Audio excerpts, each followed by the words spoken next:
শ্রাবণী থেকে হলেন শ্রাবণ, যা রীতিমতো চাঞ্চল্য সৃষ্টি করেছে এলাকায়। পুরুষের রূপান্তর হওয়া কিশোরীকে দেখতে ভিড় করছেন দূর দূরান্ত থেকে আসা নানা বয়সী মানুষ। প্রায় 1 বছর আগে স্কুল ছাত্রী শ্রাবণীর শারীরিক এবং মানসিক পরিবর্তন দেখা দেয়। বিষয়টি নজরে আসে পরিবারেরও। এক পর্যায়ে তারা শরণাপন্ন হন চিকিৎসকের। পরীক্ষা নিরীক্ষায় ধীরে ধীরে পুরুষের রূপান্তর হওয়ার কথা নিশ্চিত করেন চিকিৎসক।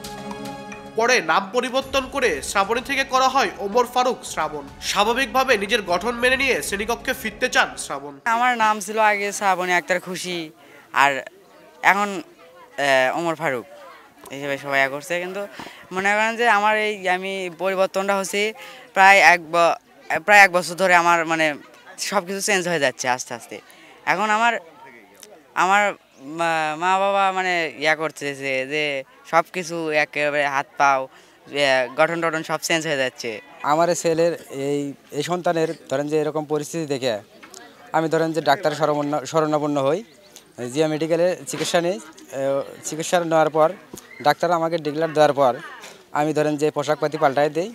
তারপরে ধরেন যে আপনার মিডিয়ার লোক সব জ্বর হচ্ছে আস্তে আস্তে। এতে আমি খুব খুশি, আল্লাহর কাছে হাজার হাজার শুকরিয়া জানাচ্ছি। আমার 3টে মেয়ে ছিল, তার এখন একটা ছেলে হলো, এখন 2টা মেয়ে একটা ছেলে। এতে আমি আল্লাহর কাছে খুব খুশি। আমার খুশি লাগছে, আল্লাহর রহমতে আমার মেয়ে 3 ছেলে হয়ে গেছে, আমি খুশি আছি। ডাক্তারের পরামর্শ অনুযায়ী চিকিৎসা নেওয়ার পর এখন সম্পূর্ণ ছেলে রূপ নিয়েছে।